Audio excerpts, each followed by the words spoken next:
Hi, and welcome. I'm Z. And I'm Keith. And we're going to tell you about the movie that we just watched. But first, a little bit of a heads up. Some of the movies we watch deal with heavy subject matters. In order to talk about these emotionally delicate things and the heavy subject matters that we sometimes cover, we add humor and crude language to add some levity and to process our own trauma. If that doesn't feel fun or safe for you, we completely understand. Please take care of yourself first and foremost. And we spoil the end of pretty much every movie that we watch. Now you know. On with the show.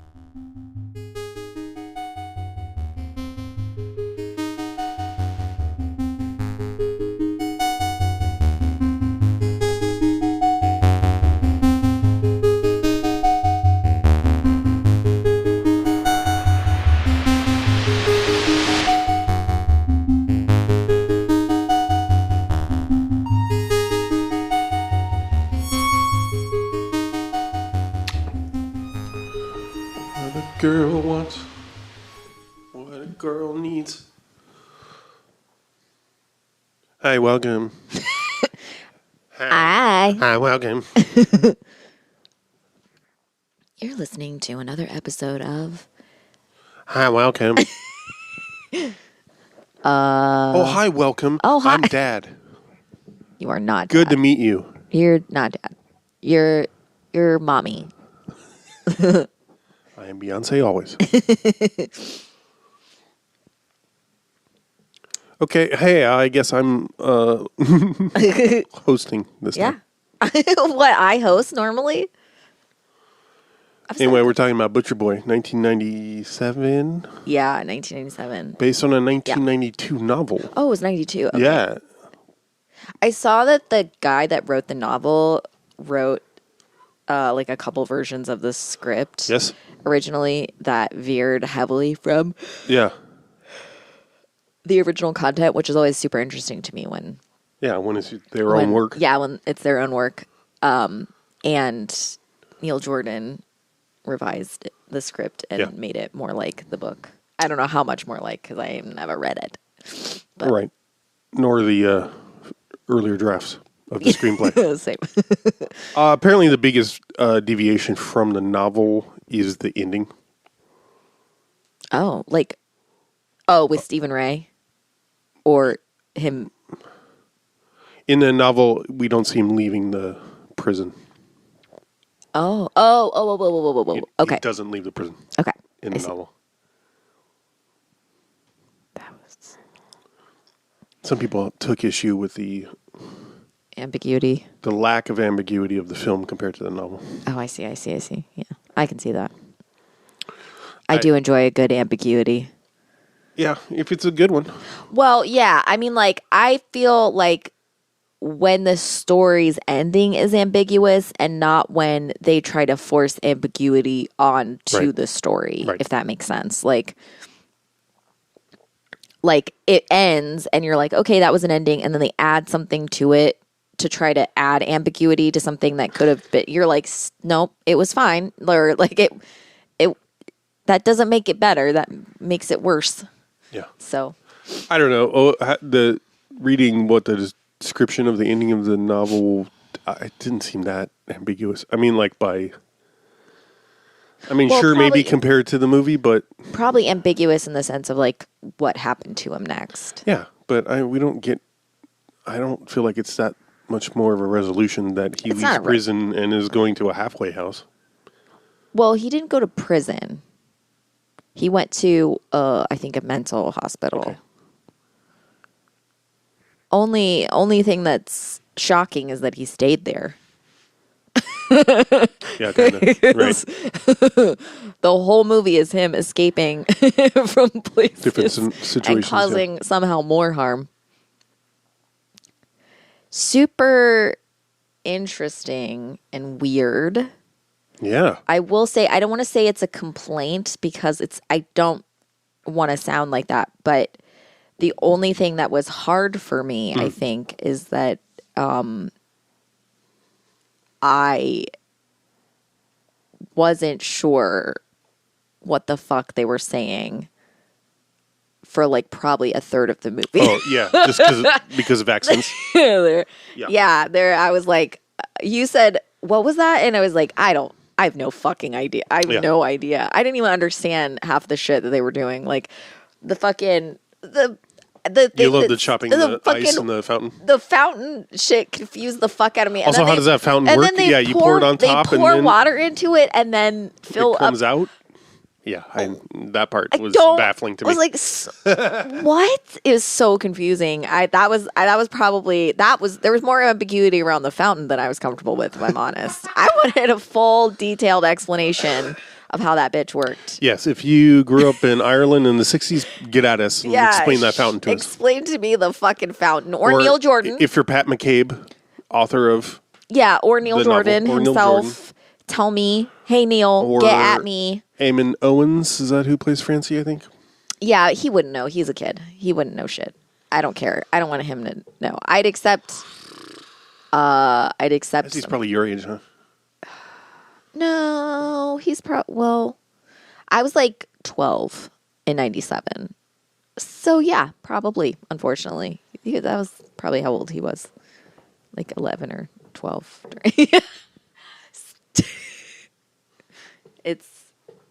It came out of your butt. That's where it is. Oh. What are you looking for? Your phone? You probably left it in the bathroom. But whatever. Stephen Ray is in this. What? Did you see that the author of the novel plays Jimmy the Skite? Yeah, who was that? The guy at the end who's like the beggar, the homeless dude. Oh, that takes him into the dance. Okay, that's who I thought it was. Asking him for money. Like, that's hilarious. For the rest of the he was movie. the author. That's Pat McCabe. That's amazing. That's amazing. Yeah, that was great. Yeah, he did pretty good. Great performance. Yeah. It was shot apparently mostly around his hometown. Wow.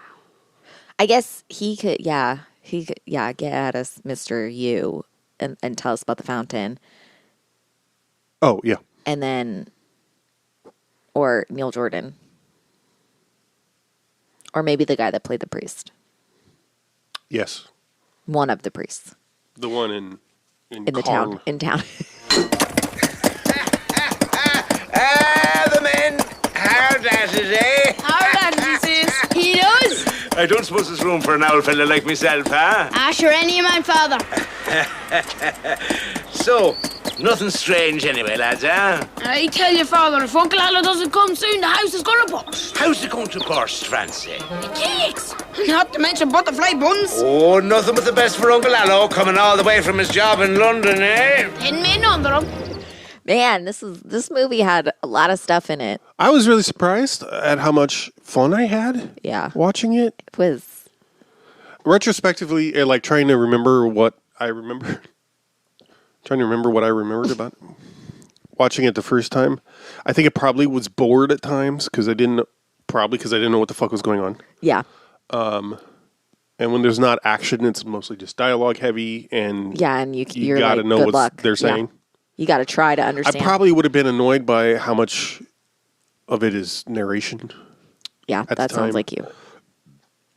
Also, I think, again, this is past you. Yeah. Trying to remember. You've grown so much. Don't be angry at the person more you than used that, to it's be just, watching Picture Boy. A backwards projection of what I think I probably thought. You know what I mean? Like, yeah. I think I would have been turned off by the violence. Yeah. In combination with the tone of the movie. Yeah. Especially because, like, in the late 90s, I was very tired of, by that point, the things I complained about Tarantino about, like, whether those, now I'm willing to debate if it's the case or not. But I remember just being, like, totally turned off by movies like True Romance, which Tarantino wrote, but Oliver Stone directed. And I just remember, like... And also, around that time, let's see, I would have been in the mid-90s. I was trying to read Infinite Jest by David Foster Wallace. Good on ya. Thanks.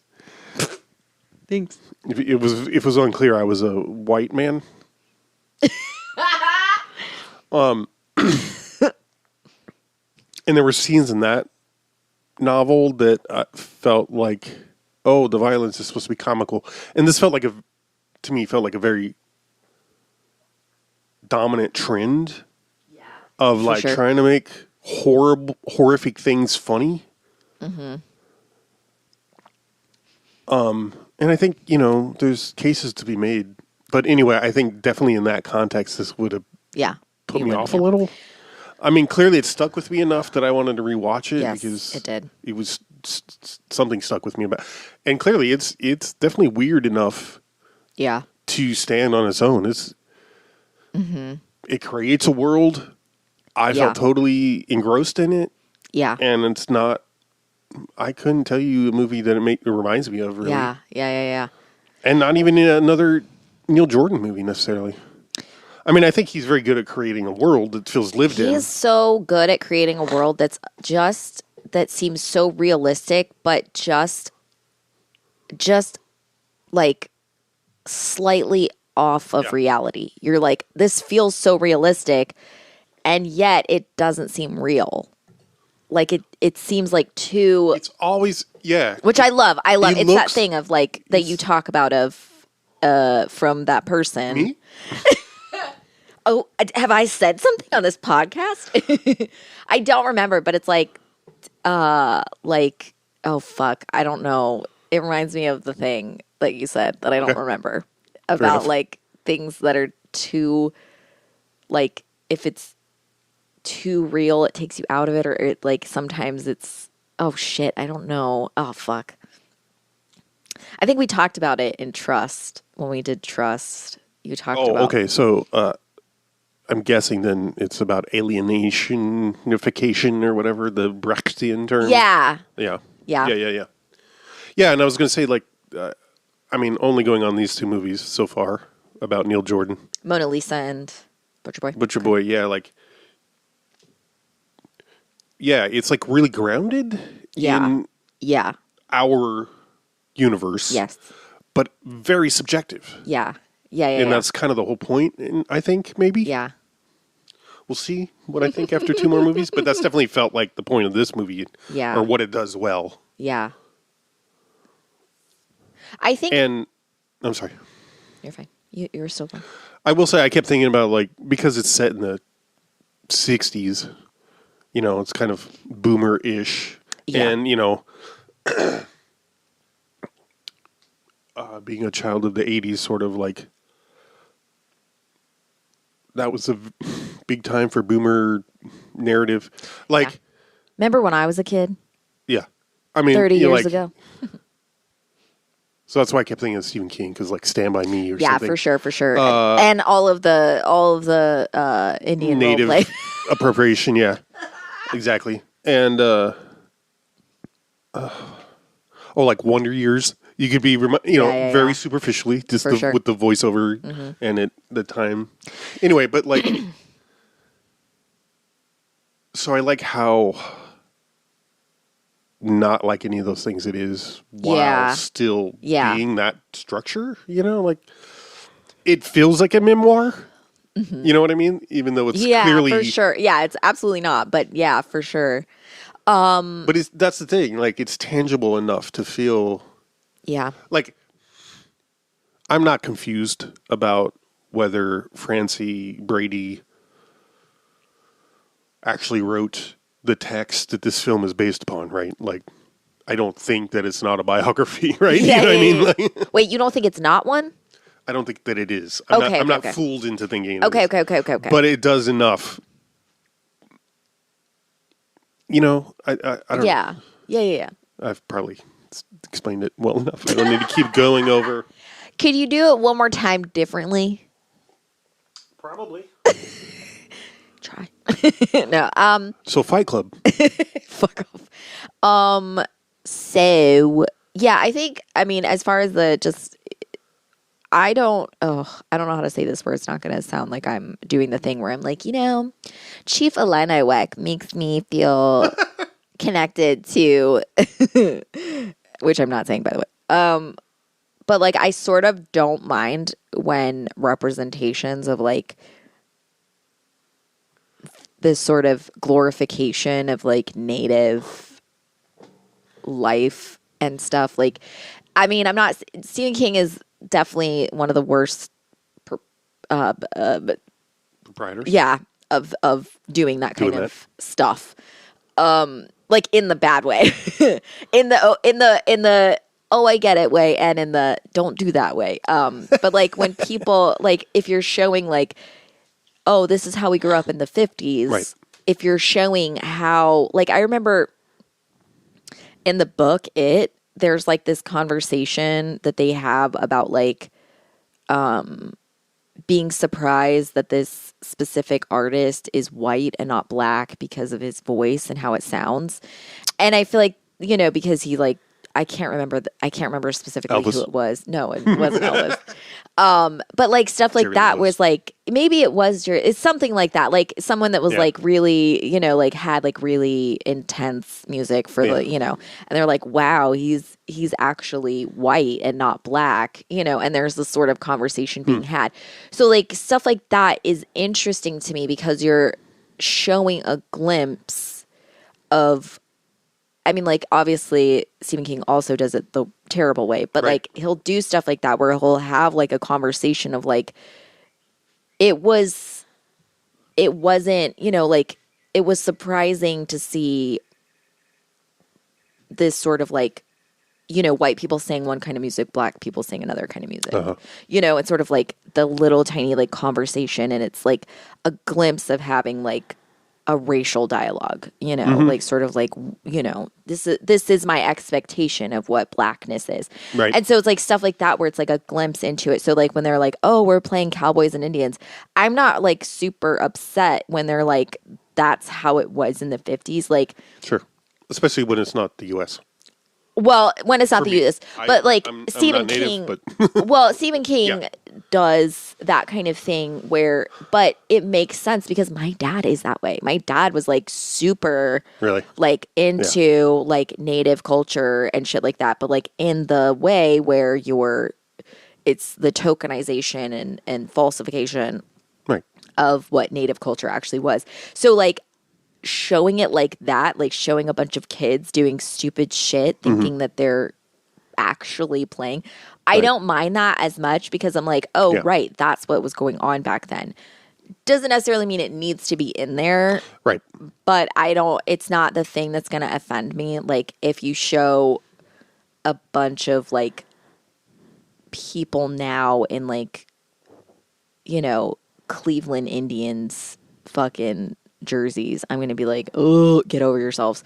But like, you know what I'm saying though? How about I don't know if that makes sense. Riker and Troy's adopted kid in Picard season 1? See, I don't mind it because it's like Peter Pan-ish. Peter Pan did have that native character in it though, that like, Oh, is there an actual supposed native character? like and it's always like, you know, played by a white person or whatever. I can't remember. I mean, Peter Pan is historically played by a woman, so Yeah, so that was like, taking jobs away from. but what I meant is more like it wasn't meant to. I didn't take it as meant to embody like, you know, In this film. in Picard. Oh. The thing you brought up. I didn't take that to be because she was like, oh, she's like, their kid is like speaking a made up language and like it was supposed to be like more fantasy than it was like, you know, she just had like lines on her face, which is just, you know, can also be like considered army or whatever, you know, I don't know. There's just like lots of things. It didn't really feel like it was specifically. I hear you. Thank you. I mean, you're wrong. I'm going to tell you that you're incorrect about your culture being appropriated.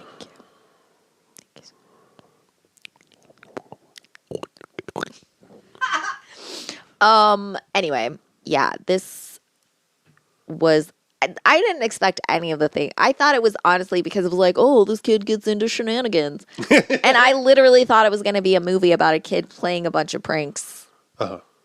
And sort of like, Dennis Smith style. not quite that that childish. Like I definitely, because it's a Neil Jordan movie, so I knew there was but I thought it was gonna be more about like how it affected like the adults around him, and not literally about a kid that is just kind of psychotic, right, and has no moral compass apparently. Oh man, his interactions with Fiona Shaw were when he's like, you have to pay the pig toll or whatever. Oh my god, like. There you are, Mrs. Nugent and Phil. Just have me back, please. Of course, but that'll be a shilling. A shilling? Yeah. What are you talking about? And half a Philip, so that's 1 shilling for you and 6 pence for Philip. Altogether 1 and 6. 1 and 6, please. Heaven's sake, you don't have to pay money to go by here. Sorry, Mrs. Nugent, but a tax is a tax. And you don't pay it, it's not going to be fair to everybody else, is it? Tax? What are you talking about? Tax? The pig toll tax, Mrs. Nugent. I have work to do. I can't sit about here all day. So come on now. 1 shilling plus 6 pence. Did you run away home now and stop all this nonsense? I loved it. Fiona Shaw, interestingly enough, is someone who I never, like, I thought she was a great actress, but I never thought she was hot until I found out that her husband, her and her husband got divorced when he came out as gay. Oh. And she was like, you know what? Same. Maybe he's on the same. Something. Same. And she then married a woman. Really? Yeah. No idea. Yep. So they got divorced. Like They both made each other gay. Yeah, basically. So I was like, it's interesting how hot she is. This gay. I know. Is she on Killing Eve? Is Yep. that her? Okay. Mm-hmm. Yep. She's also in season 4 of True Blood, which is like one of my favorite seasons of that show. It's pretty good. Other than all the horrible things they do to Lafayette and Tara. But yeah, Fiona Shaw is so good at being able to make you hate her. Mm-hmm. And like kind of unapologetically. I just love how she will just like you kind of hate her in this movie. Oh, yeah. For no fucking reason. Well, because Francie hates her. Well, Francie hates her, yes. I mean, in the beginning, she does say that he's like a piece of shit kid and it's his parents' fault. And so you're like, oh, this woman is just mean. But also, he's like a terror to her child. He like tries to fucking kill her kid at some point. Yeah. Like, just, he's just a menace and is terrible. I guess that's and you're what still like, you know what? She sucks. Yeah, the way he fixates on her and the goldfish. Oh, man. And, like, at this point, we've had so many, like, sympathetic, problematic men. Yeah. Things. Yeah. That is so tired, and But this was entirely entertaining and refreshing retrospectively to be like, oh, yeah, it's wild that he's sympathetic at all. He is and he isn't, though. Right. Like, and it's like, I don't feel like, I never feel like I'm being told what to think about him necessarily. You know what I mean? Like, or how to feel. Yeah. I'm not surprised when I'm like, oh no, what's wrong with me that I'm on his side? Yeah. I think something that's interesting is it was never like, well, I'm on his side, but also I'm like not like I'm always like, oh, he's going way too far with this. But and when he gets in trouble, I'm like, duh. But then his punishment, I'm always like, this isn't gonna work on this kid. Right. So it's less like I'm not like, oh, I feel bad that he's in trouble. I'm just like, oh, y'all know that's not going to work for a kid like this, like, right. It's and I think it's a much more efficient version of what Anthony Burgess wanted to do with A Clockwork Orange. Yeah, seriously. Yeah. Right. No, but for real, like, it's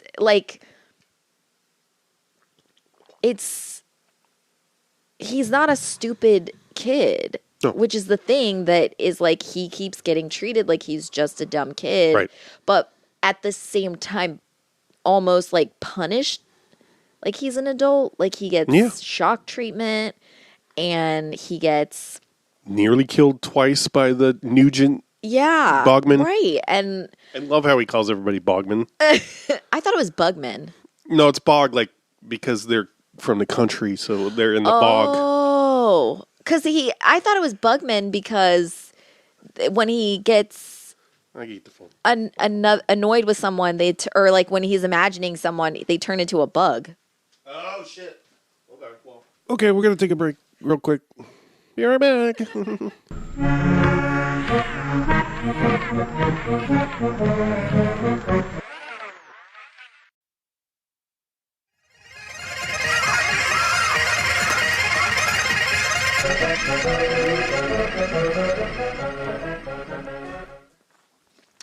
I'm willing to accept that we're both right. Bog. I mean, what I'll say is there are credits for Bogman. Yeah. I would like to revise what I said. Yeah. I didn't mean to say we're both right. I meant to say that we both have good points. Like we both, like both of our, whatevers makes sense. Yeah, you said this is probably one of his least queer movies, and I said, I don't know about that. You said, you think this isn't queer? And I said, least. Because he's like clearly... He's clearly obsessed with Joe. Yeah, and like the whole thing is so that Joe will be his best friend again. Mm-hmm. Like all his... And he, when he has all the visions from...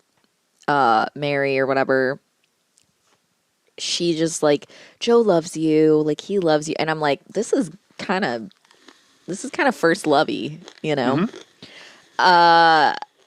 So that was really interesting, and there was like I think that's kind of what makes his character more redeemable or like sympathetic, because they're not showing you a child that has no care, no concern, and no love for anyone. They're showing you a kid who's really has a hard time dealing with his parents being abusive, alcoholics, and suicidal people. He runs away to like get a peace of mind, and his mother commits suicide while he's gone. Like he runs away from home, and I think the sweetest and most heartbreaking fucking scene where he runs away from home because his parents are fighting, and it's like Christmas, I think. And that was really good. And he runs away from home, and while he's gone, he's like, the only thing about running away is that you can't take your mother with you. Mm-hmm. And so he buys her something, and he goes back home to show it to her. And when he gets there, he shows up at his mother's funeral. He doesn't know it's his mother's funeral, but he realizes that, the whole town is coming to, basically his mother's funeral. And everyone's like, oh my God, where were you? Like, why did you, and he blames himself for his mother's death, or like he takes, takes that on. And his dad kind of blames him for it too a little bit, or at least and verbally. Most of the town, seemingly. So, he acts out, shocker, and his best friend, Joe, like, they have this, like, they're always doing stuff together. They're always, like, getting in trouble together or whatever. And Joe eventually is like, because he picks on the Philip or whatever. He picks on... The Nugent kid. Yeah, the Nugent kid. Like, and he tries to like kill him, and they're like, you can't, they're like, you can't do that, or Joe is like, you gotta not do that. He's like, you can't keep going after Philip. You need to stop. You need to promise me you're gonna stop. And he's like, okay. And they like cut their hands, and they're like, we're making a pact in blood, and we're blood brothers, and we're always going to be And then brothers. 2 days later, they die of MRSA infection. Yeah. and then I forget what, I think, like he... That's when he gets sent to the... Well, he goes to Mrs. Nugent's, and he Yeah, because they come after him, like the Nugent guys come after him. And so he goes and is an antagonistic toward Mrs. Nugent because, and she's just pissed at him. So he waits for them to leave and then he breaks into their house. Oh, that's... and just, he writes pig all over. He writes pig all over everything because she calls him a pig. So he writes pig all over everything. And he eats and destroys all the cakes that she's made. And then she walks in on him taking a shit on the living room floor. Mrs. Nugent, catch anything? Well, that Mrs. Nugent. How was I to run a proper pig school with all these interruptions? Disgusting! Fine! Disgusting! It's very funny. So he gets sent away. But while he's away, like, the priest is, like, not being okay around him, like making him dress up in bonnets and like jerking off around him and shit like that, and like having like secret meetings with him, and it's like this whole thing where you can infer some not great shit was going on. And then he ends up stabbing the priest because the priest just keeps like pushing him in a way that he just gets really uncomfortable. Shocker, this kid that's been traumatized by adults ends up stabbing the priest, and they're like, they don't want anyone to know what was going on between them, so they don't do anything to the kid, and they send him home basically under the guise that he's not going to say anything about what happened. So he gets home, and Father Bubbles is... Oh, yeah. But while he's in that place, like one of the reasons why he's trying to get out and one of the reasons why he wants to get home is because Joe writes him a letter and says, hey, like, you shouldn't have done what you did. Philip isn't that bad of a guy. Right. He went to the fair and won a goldfish, and he gave it to me. I thought it was the other way around. No. Because he was like, why? I thought it would, Philip ended up giving him the goldfish. Because why did Joe accept it? Yeah. Right, and he's like, why do you accept? And he is tormented by this, and he freaks the fuck out. He starts having, like, visions of Mary, and he's like he like freaks out about the goldfish. He's like, why did he take the goldfish? Like, why is, and then he's like, oh, what happened was, like, he finally comes to he's like, what happened was Joe's trying to bridge the gap so that when I come back, there's not all this animosity left. That's what it is. Hello, Francie. Hello, Our Lady. How are things? Not so bad, but I was a bit worried there for a while. But I'm okay now. Worried, Francie? What were you worried about? The goldfish. Goldfish? What goldfish, Francie? The goldfish Philip gave to Joe. Oh, Francie. You know you shouldn't worry about those things. Joe is your friend, isn't he? Yes, Our Lady. Of course he is. Of course he is. So he ends up going home, after the priest, does one too many things to him. And he freaks out and stabs him. They send him home. And he's like, Joe, I'm back. And Joe's like, oh, hey. And it's very obvious that Joe is not super into hanging out with him. And I can't, the Nugent boys or whatever come back again. And they're like, this is for breaking into the, this is for like taking a shit on her floor or whatever. Because they attacked him for attacking Philip. Right. And so he, so they attack him again and he just goes the fuck off and he starts beating the shit out of them with rocks. And they're like terrified of him, which is what, because it's two adult men coming after this child who's, small. And he just starts beating the shit out of them and he's like laughing and having a great time. And then, Joe basically is like, I don't want anything to do with you anymore. And he won't talk to Francis. And Francis goes and he wins like a dozen goldfish and he tries to bring them to Joe and like all this stuff. Yeah. And he like all this stuff where he's like trying so desperately to, get Joe's favor back. And Joe like doesn't want anything to do with it. And meanwhile, anytime Mary appears, she's like, he still loves you. Yeah, He's still, it's not. Joe loves you. You don't need to worry about Joe loving you. He still loves you. Yeah. Except the very last appearance. Yeah. Sort of. Well, I think she says he loves. I think she still says it. Maybe. But she's like, don't go thinking about. Yeah, she's like, don't. Goldfishes. Yeah. But while he's thinking about all this, his dad is really sick, and his dad takes a nap. Yeah, mom is dead, and Mom's killed herself. I love the scenes you get of that. Well, I don't love it more than the rest of the movie. This is one of the things that really, for me, grounds it. I don't know, like weaves a tapestry that feels.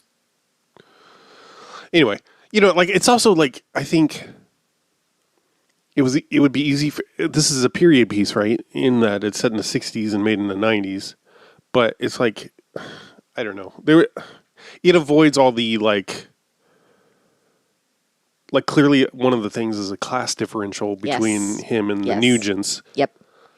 And that's not really overt necessarily, but you don't see. It's like I feel like there was a lot of things in the 80s and 90s too. Like if something was going to be set in the UK, it was like little kids working at a factory or mining coal, or selling themselves to get a piece of coal to take up, like my left foot, whatever. Selling their left foot, whatever. I don't know. Yeah. Mavi and Rose. Anyway. I forgot to mention when he comes back because I guess he's not in school. He's not in school. He goes to work for the butcher. Hence Butcher Boy. And so, he's working for the butcher and like he's doing all this stuff. Like he's cleaning because once his mom dies, he's cleaning. He's taking care of everything. That's what I was going to talk about is like the scenes you get where his dad is still the same drunk lieabout. Of course he's also grieving, presumably, but like him with the smock on and sweeping and that's okay. But like, he's got the job. He's taking care of everything. He takes care of himself. Like, he's doing all this stuff. He's like running around all over the place and but like all this shit where it's like it's this kid who has gone through tons of really traumatic things, has been shown time and again that adults are going to hurt him and not help him. And his one best friend that he has doesn't want anything to do with him. And he's basically left to his own devices. And it's like surprising to people that he is acting out. What the fuck? But also like his dad like takes a nap and then his dad keeps taking a nap. And then you realize his dad is not taking a nap. He's just dead. And he's still like just holding down the fort and keeping his dad. He knows his dad's dead, but he's like, he doesn't want to like, I mean, he knows, not necessarily he's admitting it, but he knows, because he's keeping everyone away. He's not surprised when the doctor shows up with a cop. Right. Yeah. And also he's also lies to the doctor because the doctor's like, "Where's your dad?" And he's like, "No, he's on a trip in Dublin or London or whatever. He's gone away for a while." But like they end up sending him to a mental hospital because his dad's dead, so they send him to a mental hospital. Before he, wait, is it? I can't remember if it's before he gets locked up in the mental hospital or, that's what it is. Okay, so he gets locked up in the mental hospital. He breaks out and he comes out and he's trying to see Joe. I love that because I know. Early on in the movie, his mom has a breakdown and is taken away. And that he and Joe are going back and forth about what's a breakdown? Yeah, they're like, they're like, oh, it's like when your car stops working. Yeah. There you go, Joe. That's Mom from the travels then. Where's she off to, Francie? Say she's a breakdown, Joe. What's a breakdown? That's when you took off to the garage, when a truck comes and tows you away. I'll tell ya, there's some crack in this town. There sure is. The garage. Hand me their spanner, eh, Mike? I think Mrs. Brady's ankle needs tightening. His mom went to the garage. Yeah. Because she had a breakdown. And so he's in the garage. So now he's in the garage. Garage. So he breaks out, and I think he goes to see Joe, and they're like, he's not here. He's away at school, and he gets really upset, and then he goes to the place where his parents... Oh, right, because then he sees Joe's parents are having dinner with the Nugents. Yeah, and he gets like boy. But he ends up going to... And Joe's dad is played by one of the guys from Father Ted. Nice. For those playing at home. Yeah, for those fans of Graham Linehan at home. Oh, fuck. Another great Irishman. Oh, God. Fuck off. Oh, what a joke. Yep. Man, literally. Graham Linehan was like, had a moment, and then he's just such trash. He's such trash that it's like, even his fans, who are also turfy pieces of shit, are like, I think Graham Linehan's gone too far. Like, turfs think you're taking it too far, and then then you know you're in trouble. Anyway, so he visits where his parents had honeymooned, and they tell this story of how romantic it was and all this shit. Oh man, the scene with the party when Uncle Allo comes. Oh my God, that was crazy. That was like that was so good. So much happens in that. Yeah. That's like lots of interesting stuff. Yes. But anyway, he goes to this place and he's trying to get them. He's like, "Oh, my parents came here, and they, you call them the lovebirds, and blah blah blah." And she was like, "Oh, and she's like showing him around, and he finally finds like the photo of his parents on their wall, and he's like, "There they are." And she was like, "Ew, I don't remember them." And he left the key under the rug for him. Yeah, and he's like, "What?" She's like, "Yeah, too many people come in and go. I don't remember anything about them." And he's like, "I know you're lying. Like, I can tell you're lying." And he gets really upset. Well, because it's very clear when her tone. Yeah. Oh, yeah. No, but I'm saying like he's a child. Yeah. He's like, "I'm fully aware that you're lying to me. You don't do that, And then she's like, "Yeah." He's like pissed at her and he's yelling, and she finally like snaps at him and is like, "Yeah, your dad was drunk the whole time, and he was horrible to your mother, right. And they were a miserable pair, and it was terrible." We do get a scene or two after mom dies where like one of the most explicit one is when he's at the whatever the school, the place with the priests. I don't know what to call that. Yeah. We don't have an equivalent here, I don't think, or now. Yeah. It's a home for boys where they're doing work. Yeah, and they're it's doing manual labor and going to church. Yeah, it's like prison, but it's... Yeah, prison for kids. It's probably boot camp, like those, teenage boot like camps. Outward Bound or whatever. Yeah. Anyway. Just with heating. They're just gardening for some priests. Yeah. And anyway, his dad comes to visit him without warning, and he, dad is immediately just like, "It didn't used to always be that way." Yeah. Or this way, or whatever, And then he talks about their honeymoon and what a lovely time it was, and rosary on the rocks. I don't know why that's a thing he keeps saying, but yeah. But he kind of, in his way, where I think we're supposed to think that he's trying to make amends, and apologize for his role and everything. And we get a couple more scenes like that once they're back at home together. Yeah. But and then he goes and visits the seaside town. Yeah. And the innkeeper just shatters the fantasy. Yeah, and he gets really upset, and he gets drunk, and he tears the he steals some booze. Kicks down the Tarzan and Jane cutout. Loses shit, and then I think he goes to see Joe. He breaks into the school, and he goes to see Joe. I can't remember if that happens before or after. I think that happens after the hotel, but I might be. It's before or after that. Anyway. So he goes to see Joe, and he breaks into the school, and he's making he's making all kinds of ruckus, and he's like, "Joe, I'm here, Joe. Like, where are you at? I'm just looking for Joe." And, in the middle of the fucking night, it's this boys' school that he's breaking into, and no one knows who he is. And finally, this priest comes in, and he's like... Well, Joe walks in first, but...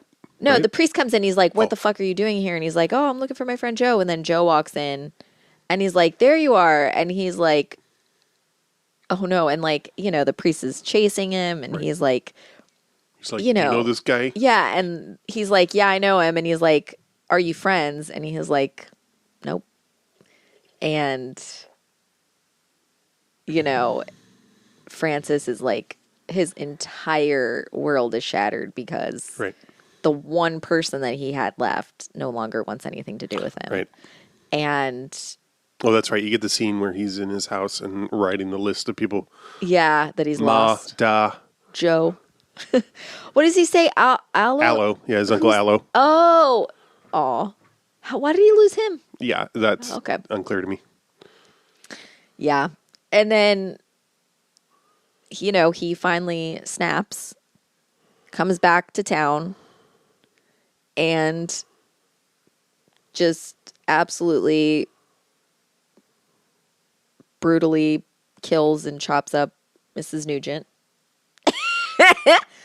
And then, yeah, it's this whole, but like to get to that point, like it's extreme, but like his entire fucking world, in like a year's worth of time or less than, his entire world goes from like he has people to he has literally no one who will take care of him or help him or do anything other than send him to a mental hospital.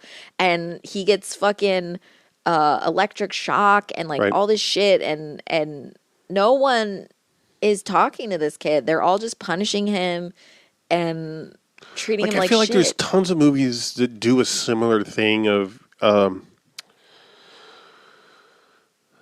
you're watching a downward spiral of what leads someone to extreme behavior, right?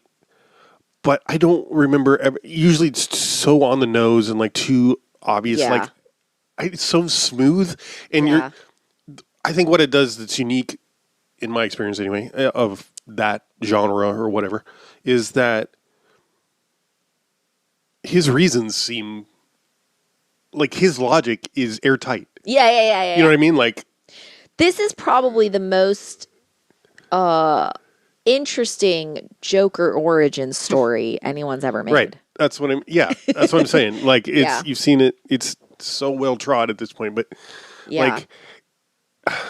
And here's why. Because Neil Jordan did it, and he made it a little bit gay.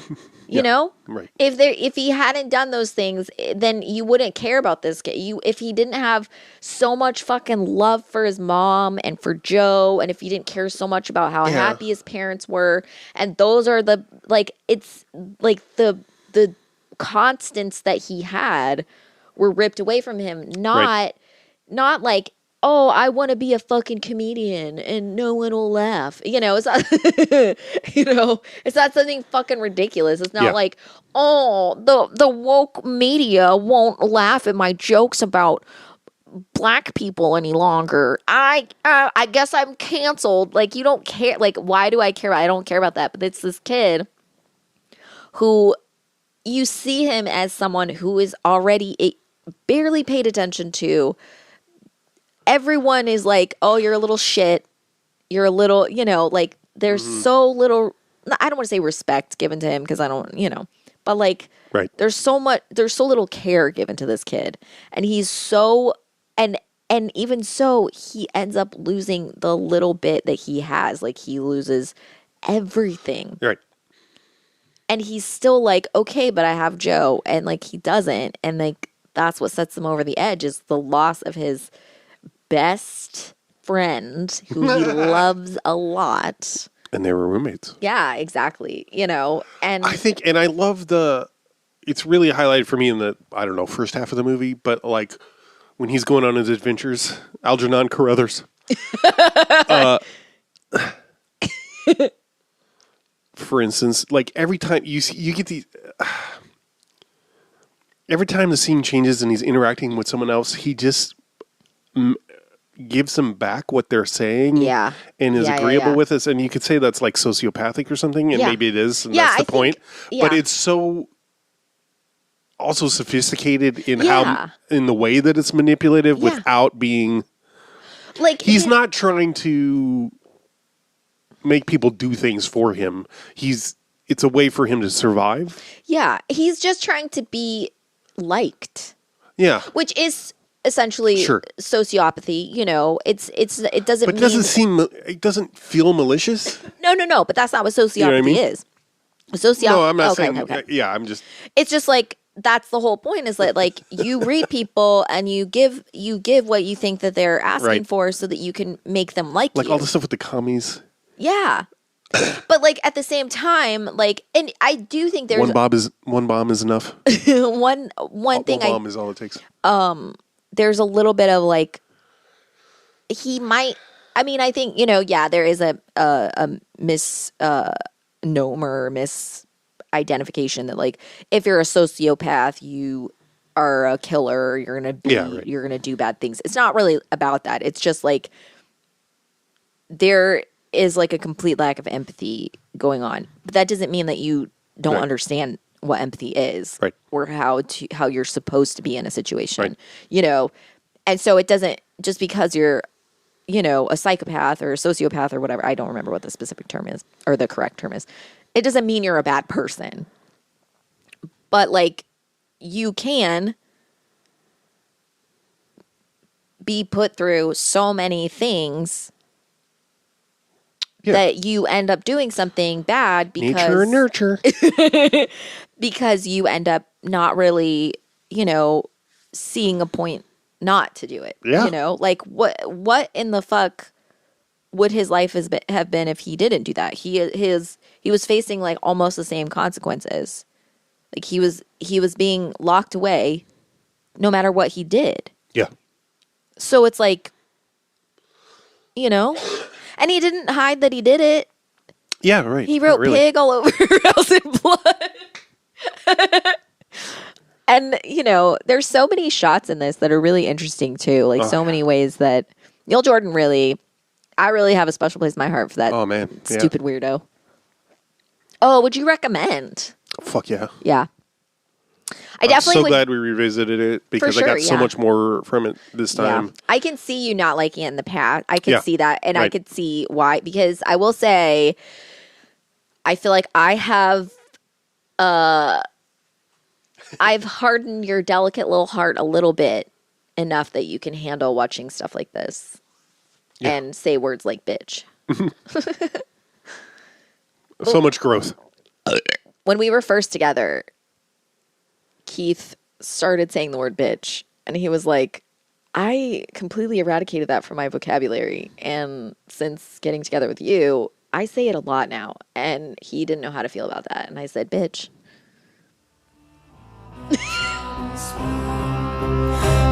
I see